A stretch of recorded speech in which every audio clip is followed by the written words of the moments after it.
تفہیم القرآن سید ابوالعلا مودودی سورہ نساء آیات 163 تا 175۔ اعوذ باللہ من الشیطان الرجیم بسم اللہ الرحمن الرحیم۔ انا اوحینا الیک کما اوحینا الی نوح والنبیین من بعدہ۔ ترجمہ: اے محمد صلی اللہ علیہ وسلم، ہم نے تمہاری طرف اسی طرح وحی بھیجی ہے جس طرح نوح علیہ السلام اور اس کے بعد کے پیغمبروں کی طرف بھیجی تھی۔ تفسیر: اس سے یہ بتانا مقصود ہے کہ محمد صلی اللہ علیہ وسلم کوئی انوکھی چیز لے کر نہیں آئے ہیں جو پہلے نہ آئی ہو۔ ان کا یہ دعویٰ نہیں ہے کہ میں دنیا میں پہلی مرتبہ ایک نئی چیز پیش کر رہا ہوں، بلکہ دراصل ان کو بھی اسی ایک منبع علم سے ہدایت ملی ہے جس سے تمام پچھلے انبیاء علیہم السلام کو ہدایت ملتی رہی ہے، اور وہ بھی اسی کے صداقت و حقیقت کو پیش کر رہے ہیں جسے دنیا کے مختلف گوشوں میں پیدا ہونے والے پیغمبر ہمیشہ پیش کرتے رہے ہیں۔ وحی کے معنی ہیں اشارہ کرنا، دل میں کوئی بات ڈالنا، خفیہ طریقے سے کوئی بات کہنا، پیغام بھیجنا۔ وَأَوْحَيْنَا إِلَىٰ إِبْرَاهِيمَ وَإِسْمَاعِيلَ وَإِسْحَاقَ وَيَعْقُوبَ وَالْأَسْبَاطِ وَعِيسَىٰ وَأَيُّوبَ وَيُونُسَ وَهَارُونَ وَسُلَيْمَانَ۔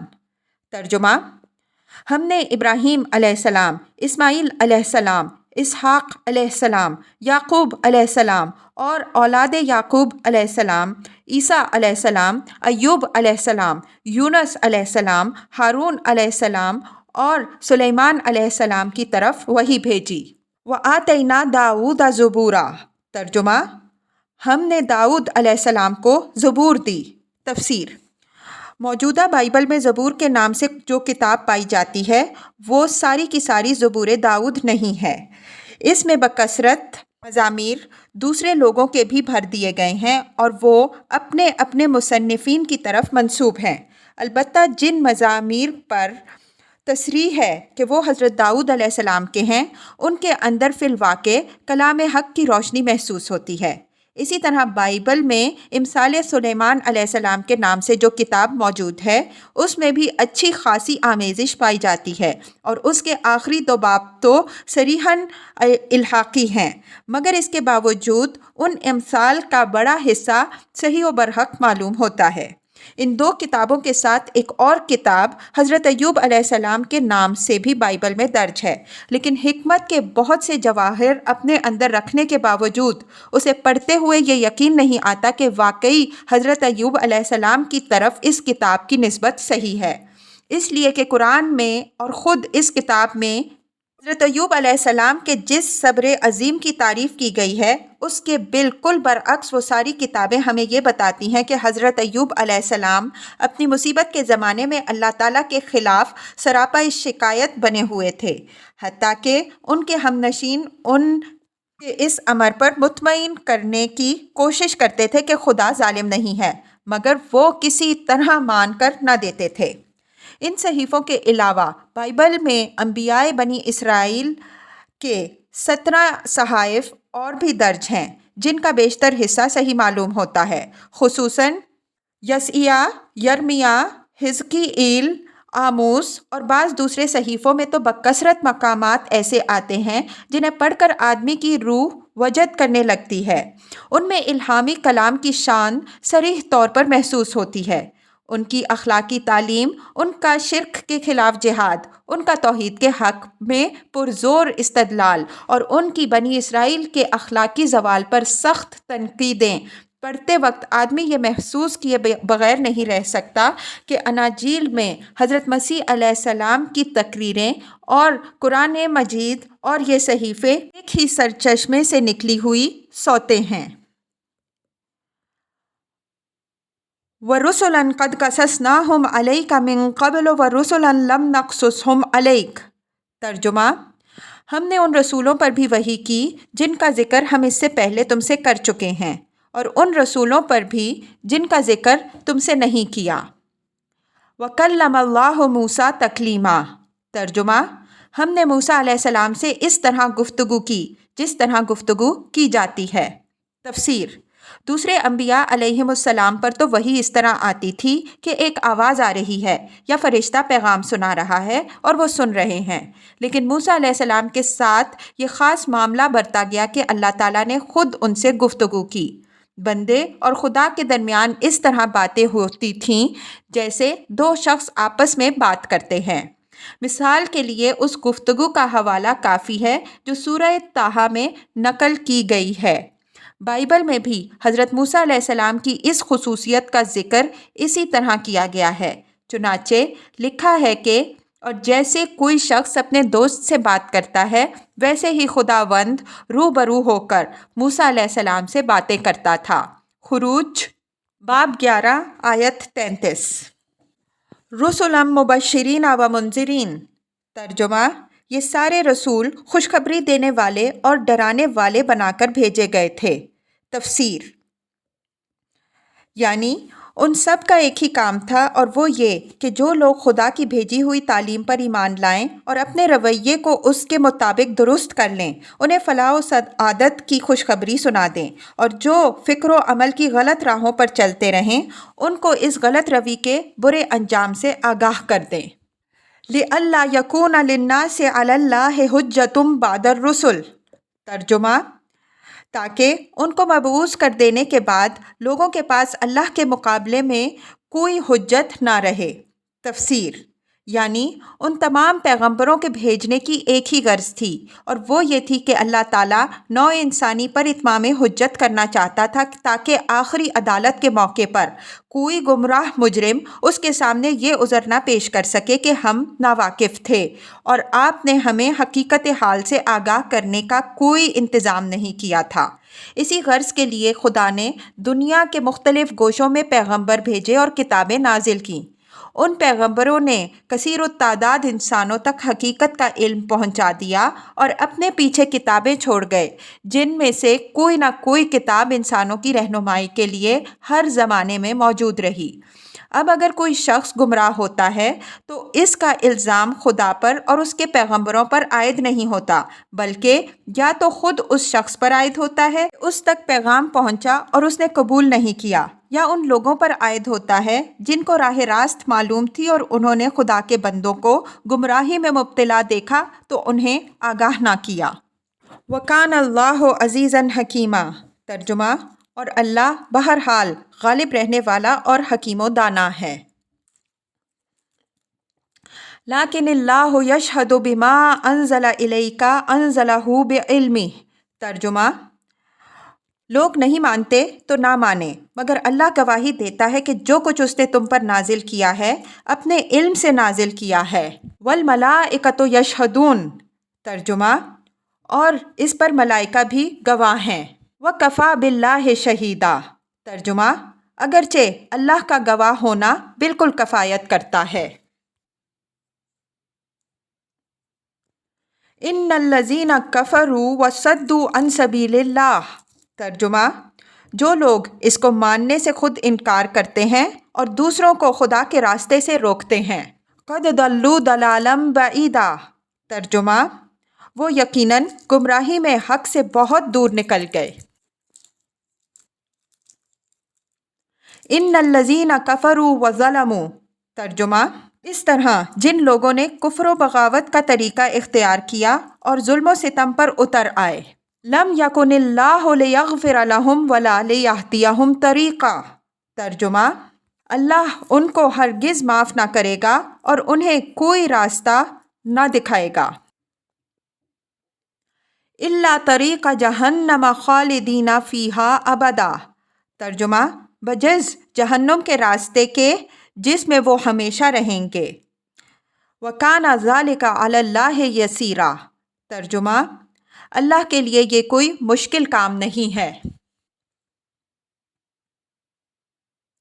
یا ایھا الناس قد جاءکم الرسول بالحق من ربکم، ترجمہ لوگوں یہ رسول تمہارے پاس تمہارے رب کی طرف سے حق لے کر آ گیا ہے۔ فآمنوا خیرا لکم، ترجمہ ایمان لے آؤ تمہارے لیے یہی بہتر ہے۔ وَإِن تَكْفُرُوا فَإِنَّ لِلَّهِ مَا فِي السَّمَاوَاتِ وَالْأَرْضِ، ترجمہ اور اگر انکار کرتے ہو تو جان لو کہ آسمانوں اور زمین میں جو کچھ ہے سب اللہ کا ہے۔ تفسیر یعنی زمین و آسمان کے مالک کی نافرمانی کر کے تم اس کا کوئی نقصان نہیں کر سکتے، نقصان جو کچھ ہوگا تمہارا اپنا ہوگا۔ وَكَانَ اللَّهُ عَلِيمًا حَكِيمًا ترجمہ اور اللہ علیم بھی ہے اور حکیم بھی۔ تفسیر یعنی تمہارا خدا نہ تو بے خبر ہے کہ اس کی سلطنت میں رہتے ہوئے تم شرارتیں کرو اور اسے معلوم نہ ہو، اور نہ وہ نادان ہے کہ اسے اپنے فرامین کی خلاف ورزی کرنے والوں سے نمٹنے کا طریقہ نہ آتا ہو۔ یا اہل الکتاب لا تغلوا فی دینکم ترجمہ اے اہل کتاب اپنے دین میں غلو نہ کرو۔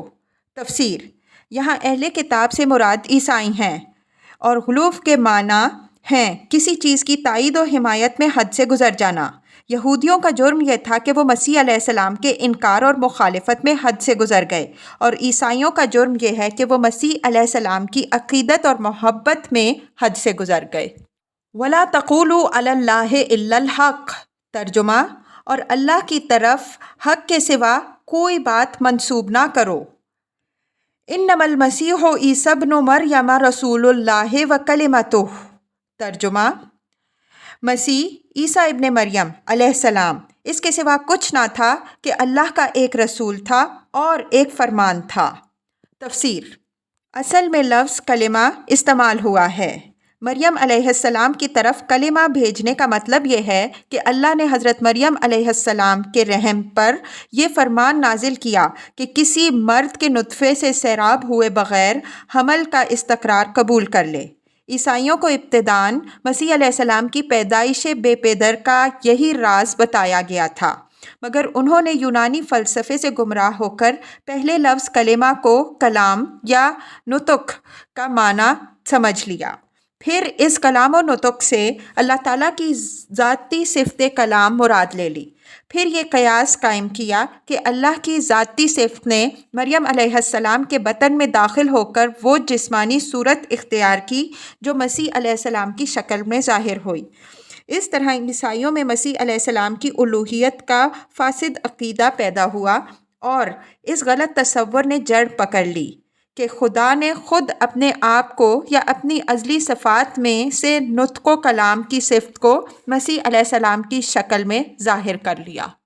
القاہا الی مریم وروح منہ ترجمہ جو اللہ نے مریم علیہ السلام کی طرف بھیجا اور ایک روح تھی۔ تفسیر یہاں خود مسیح علیہ السلام کو روح من خدا کی طرف سے ایک روح کہا گیا ہے، اور سورہ بقرہ میں اس مضمون کو یوں ادا کیا گیا ہے کہ ایدناہ بروح القدس ہم نے پاک روح سے مسیح علیہ السلام کی مدد کی۔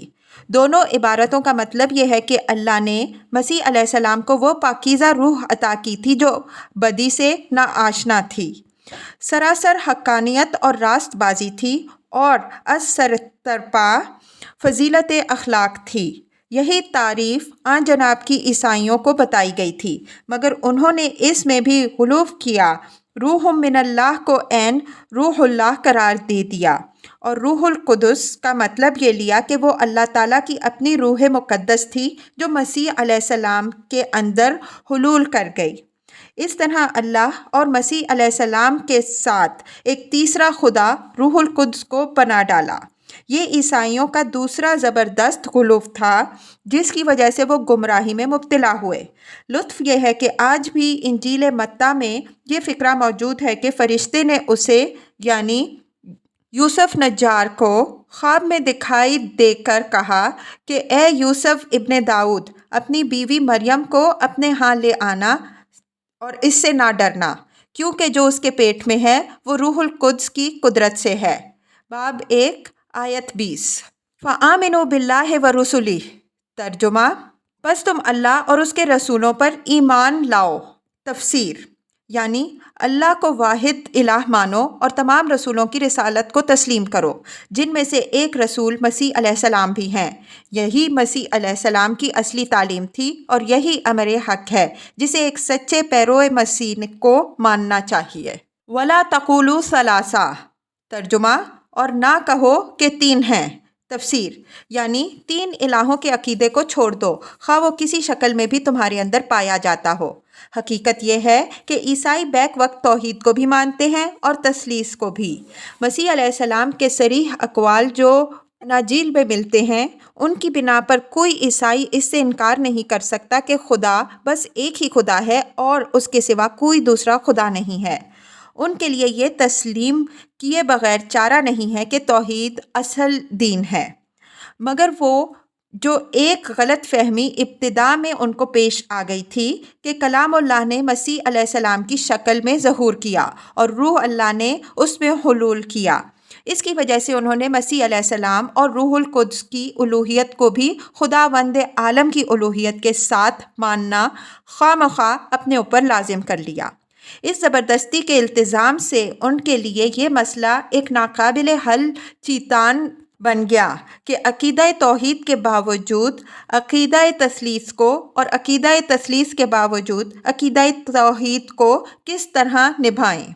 تقریباً 1800 برس سے مسیحی علماء اسی خود پیدا کردہ مشکل کو حل کرنے میں سر کھپا رہے ہیں۔ 20 فرقے اسی کی مختلف تعبیرات سے بنے ہیں۔ اسی پر ایک گروہ نے دوسرے کی تکفیر کی ہے، اسی کے جھگڑے میں کلیسا پر کلیسا الگ ہوتے چلے گئے، اسی پر ان کے سارے علم کلام کا زور صرف ہوا ہے، حالانکہ یہ مشکل نہ خدا نے پیدا کی تھی، نہ اس کے بھیجے ہوئے مسیح نے، اور نہ اس مشکل کا کوئی حل ممکن ہے کہ خدا 3 بھی مانے جائیں اور پھر وحدانیت بھی برقرار رہے۔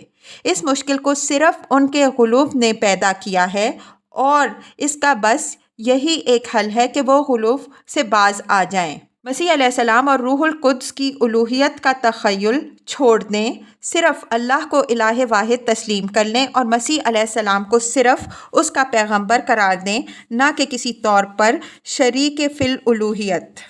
انتہوا خیرا لکم، ترجمہ باز آ جاؤ کہ یہی تمہارے لیے بہتر ہے۔ انما اللہ الہ واحد، ترجمہ اللہ بس ایک ہی خدا ہے۔ سبحانہ ان یکون لہ ولد، ترجمہ وہ بالا تر ہے اس سے کہ اس کا کوئی بیٹا ہو۔ تفسیر یہ عیسائیوں کے چوتھے غلوف کی تردید ہے۔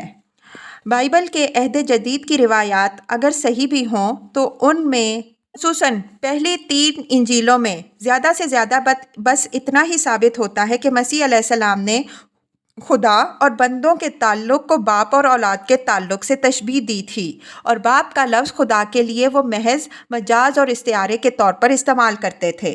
یہ تنہا مسیح علیہ السلام ہی کی کوئی خصوصیت نہیں ہے۔ قدیم ترین زمانے سے بنی اسرائیل خدا کے لیے باپ کا لفظ بولتے چلے آ رہے ہیں، اور اس کی بکثرت مثالیں بائبل کے پرانے عہد نامہ میں موجود ہیں۔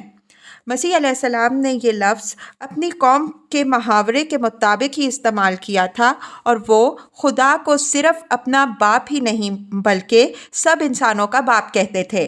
لیکن عیسائیوں نے یہاں پھر غلوف سے کام لیا اور مسیح علیہ السلام کو خدا کا اکلوتا بیٹا قرار دیا۔ ان کا عجیب و غریب نظریہ اس باب میں یہ ہے کہ چونکہ مسیح علیہ السلام خدا کا مظہر ہیں اور اس کے کلمے اور اس کی روح کا جسدی ظہور ہے، اس لیے وہ خدا کا اکلوتا بیٹا ہے، اور خدا نے اپنے اکلوتے کو زمین پر اس لیے بھیجا کہ انسانوں کے گناہ اپنے سر لے کر صلیب چڑھ جائے اور اپنے خون سے انسان کے گناہ کا کفارہ ادا کرے۔ حالانکہ اس کا کوئی ثبوت خود مسیح علیہ السلام کے کسی قول سے نہیں دے سکتے۔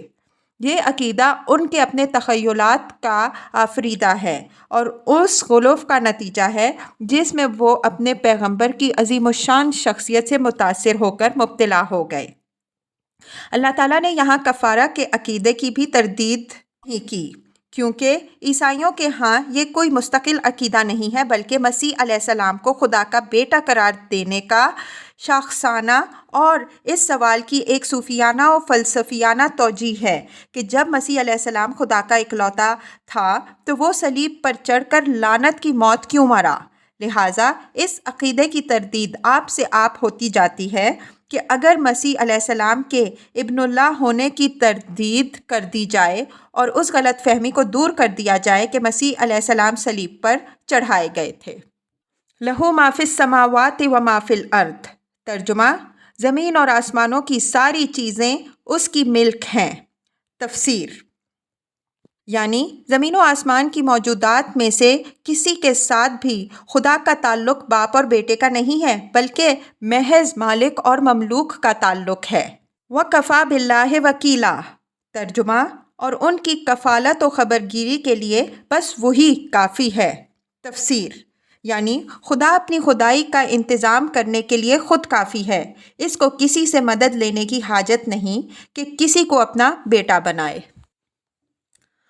لَن يَسْتَنْكِفَ الْمَسِيحُ أَن يَكُونَ عَبْدًا لِلَّهِ وَلَا الْمَلَائِكَةُ الْمُقَرَّبُونَ ترجمہ مسیح علیہ السلام نے کبھی اس بات کو عار نہیں سمجھا کہ وہ اللہ کا ایک بندہ ہو، اور نہ مقرب ترین فرشتے اس کو اپنے لیے عار سمجھتے ہیں۔ وَمَن يَسْتَنْكِفْ عَنْ عِبَادَتِهِ وَيَسْتَكْبِرْ فَسَيَحْشُرُهُمْ إِلَيْهِ جَمِيعًا ترجمہ اگر کوئی اللہ کی بندگی کو اپنے لیے عار سمجھتا ہے اور تکبر کرتا ہے تو ایک وقت آئے گا جب اللہ سب کو گھیر کر اپنے سامنے حاضر کرے گا۔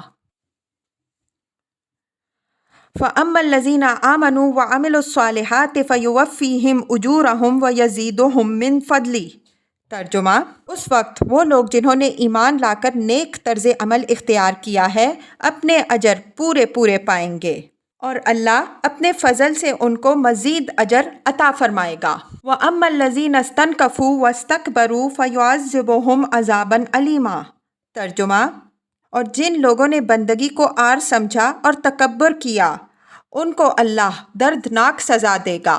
وَلَا يَجِدُونَ لَهُم مِّن دُونِ اللَّهِ وَلِيًّا وَلَا نَصِيرًا ترجمہ اور اللہ کے سوا جن جن کی سرپرستی و مددگاری پر وہ بھروسہ رکھتے ہیں ان میں سے کسی کو بھی وہاں وہ نہ پائیں گے۔ یا ایھا الناس قد جاءکم برہان من ربکم ترجمہ لوگوں تمہارے رب کی طرف سے تمہارے پاس دلیل روشن آ گئی ہے۔ وَأَنزَلْنَا إِلَيْكُمْ نُورًا مُبِينًا ترجمہ اور ہم نے تمہاری طرف ایسی روشنی بھیج دی ہے جو تمہیں صاف صاف راستہ دکھانے والی ہے۔ فَأَمَّا الَّذِينَ آمَنُوا وَاعْتَصَمُوا بِهِ فَسَيُدْخِلُهُمْ فِي رَحْمَةٍ مِّنْهُ وَفَضْلٍ ترجمہ اب جو لوگ اللہ کی بات مان لیں گے اور اس کی پناہ ڈھونڈ لیں گے ان کو اللہ اپنی رحمت اور اپنے فضل و کرم کے دامن میں لے لے گا۔ وَيَهْدِيهِمْ إِلَيْهِ صِرَاطًا مُسْتَقِيمًا ترجمہ اور اپنی طرف آنے کا سیدھا راستہ ان کو دکھا دے گا۔